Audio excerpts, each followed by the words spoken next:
అంటే ఎవరైనా చూపిస్తాడు.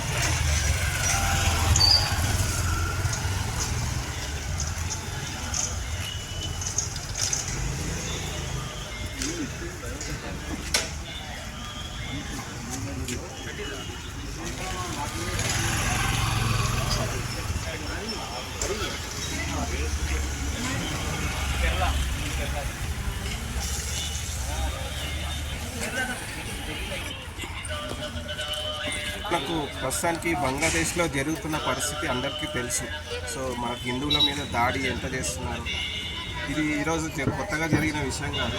సో మనం కాశ్మీర్లో చూసినాము, అట్లాగే పాకిస్తాన్, ఆఫ్ఘనిస్తాన్ అన్ని చోట్ల మన హిందువులను అణచివేయడం మనం చూస్తూనే ఉన్నాం, మనం చరిత్రలో తెలుసుకుంటూనే ఉన్నాం. అయినా కానీ మనము మన భారతదేశంలో హిందువులలో అంత చెల్లెనం లేదు,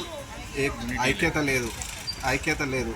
సో మనం ఇప్పటికైనా మనం బయటికి వచ్చి మన నిరసన తెలిపి మన బంగ్లాదేశ్లో ఉన్న హిందువులను అందరినీ రక్షించడానికి ప్రధానమంత్రి నుంచి ఇంకా ఎవరైతే ఉన్నారో వాళ్ళు ఏ విధంగా అయితే సహాయపడగలరో వాళ్ళని రక్షించడానికి అన్ని చర్యలు తీసుకోవాలని కోరుకుంటున్నాం.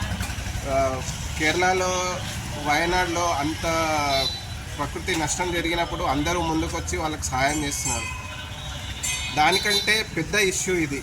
కాబట్టి మనం అందరం ఐక్యంగా ముందుకొచ్చి మన విషయాన్ని పై వాళ్ళకి అందరికీ తెలియజేసి ప్రధానమంత్రి ఇంకా ఎవరైతే సాయం చేయగలరో వాళ్ళందరూ బంగ్లాదేశ్ హిందువులను సేవ్ చేయాలని కోరుకుంటున్నాం, సపోర్ట్ చేయాలి.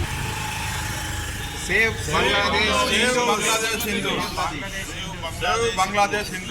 బంగ్లాదేశ్ హిందూస్.